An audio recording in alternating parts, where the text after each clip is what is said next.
बड़कली का रोड जहाँ से रिपेयर होना चाहिए वहाँ से तो रिपेयर नहीं किया है। तो ये समझो कि रोड पे तो कम से कम जांग जांग पानी तो आराम से हो जाता है। चारों तरफ से पुनहाने के लिए आओगे तो भी गड्ढों में जाओगे, और पुनहाने से बाहर की तरफ जाओगे तो भी गड्ढों में के निकलना जाएगा। इतनी गंदगी है कि इतनी गंदगी है, मैंने ना आज तक नहीं देखी इतनी गंदगी में बात। ना यहाँ लाइट का सुविधा, लाइट भी बहुत कम आ रहे, पूरी रात पूरी दिन कभी काटते रहते हैं। इस पानी से ना तो कोई ग्राहक आ पा रहा है हमारे लिए, और ना ही इस पानी की कोई निकासी है।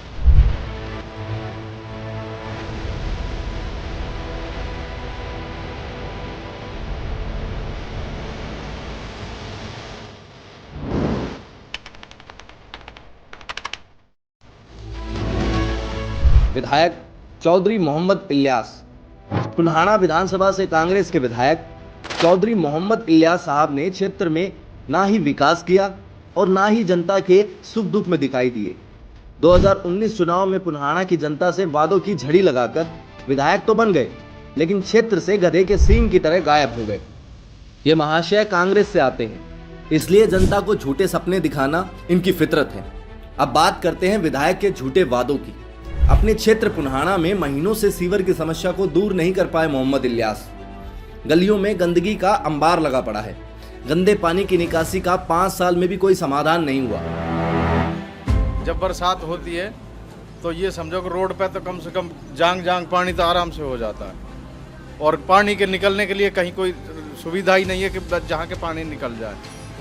इतनी गंदगी है कि इतनी गंदगी है, मैंने ना आज तक नहीं देखी इतनी गंदगी में बात में। मैं 22 साल दिल्ली रह के आया हूँ। विधायक कांग्रेस के हैं तो झूठ बोलना और बड़े बड़े सपने दिखाना इनकी फितरत है। इन्होंने पुन्हाना से होडल एवं नूह के लिए जाने वाली जर्जर सड़क की मरम्मत करने का वादा किया था, जो आज भी अधूरा है। सर, यहाँ पे ये पानी करीब पिछले 1 साल से भरता हुआ आ रहा है और इसकी कोई निकासी नहीं है। ये जो नालियाँ हैं ये सब बंद हैं, कम से कम 1 साल 2 साल हो चुकी हैं, और कई बार हम इसकी दरखास्त कर चुके हैं। कांग्रेस विधायक मोहम्मद इलियास का गांव बिसरू से पुन्हाना जाने वाली सड़क का वादा भी झूठा साबित हुआ। मरीज भी ले जाना मुश्किल है। वहाँ चारों तरफ से पुनहाने के लिए आओगे तो भी गड्ढों में जाओगे, और पुनहाने से बाहर की तरफ जाओगे तो भी गड्ढों में के निकलना जाएगा।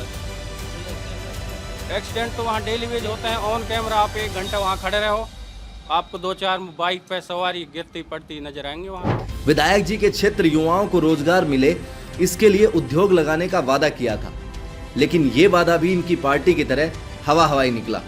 सुनिए परेशान जनता का इनके बारे में क्या कहना है।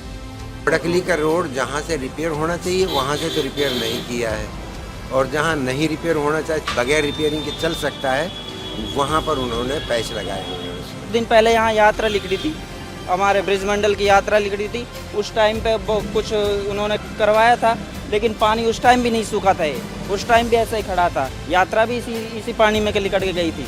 और पानी की तरफ से इतनी बड़ी परेशानी है, पानी नहीं आता, 1 हफ्ते नहीं आता पानी, 15-15, 20-20 दिन हो जाए। दूर दूर से पानी लेकर आना पड़ता है। सब ने टैंकरों से पानी गिरवाते हैं। डेली 20 रुपये का पानी पीने के लिए हमने लेना पड़ता है। ज़्यादा हालत खराब है। वहीं सिगार गांव की एक पुरानी मांग थी कि गांव के छात्रों को कॉलेज के लिए बहुत दूर जाना पड़ता है। विधायक जी ने कॉलेज बनवाने का वादा तो किया, लेकिन अभी तक यहां काम शुरू नहीं हुआ। अब छोटे छोटे बच्चे ये देखो पढ़ने लाके ये या पढ़ाई छोड़ के नहीं, जो ये मजदूरी कर रहे हैं यहाँ पे आके काम कर रहे हैं, इसी वजह से तो कर रहे हैं, क्योंकि यहाँ पे पढ़ाई का कोई वो नहीं है, इसीलिए यहाँ पे आके नहीं जो ये काम कर रहे हैं, इसलिए कर रहे हैं। अगर पढ़ाई का वो होता तो ये बच्चे पढ़ने जाते।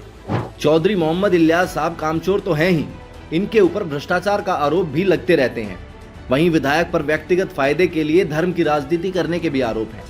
कांग्रेस ने 70 साल राज करा। हमारा खूनी रोड है जो वहाँ से आता नूह से अलवर की तरफ, उस पर रोज एक्सीडेंट होते हैं, 2-4 आदमी मरते हैं, कोई कुछ नहीं है। यहाँ तो मेवात में सबसे पिछड़ा वर्ग हमारा नूह से भी सबसे पुराना तहसील है जो हमारी विधानसभा। अगर मिसाल के तौर पर अनाज मंडी में कोई मंत्री आया या तहसील में कोई मंत्री आया ना, तब थोड़ी सी सफाई करने के लिए वह सब कर्मचारी आते हैं, मगर कूड़ा उठा के नहीं जाते हुए।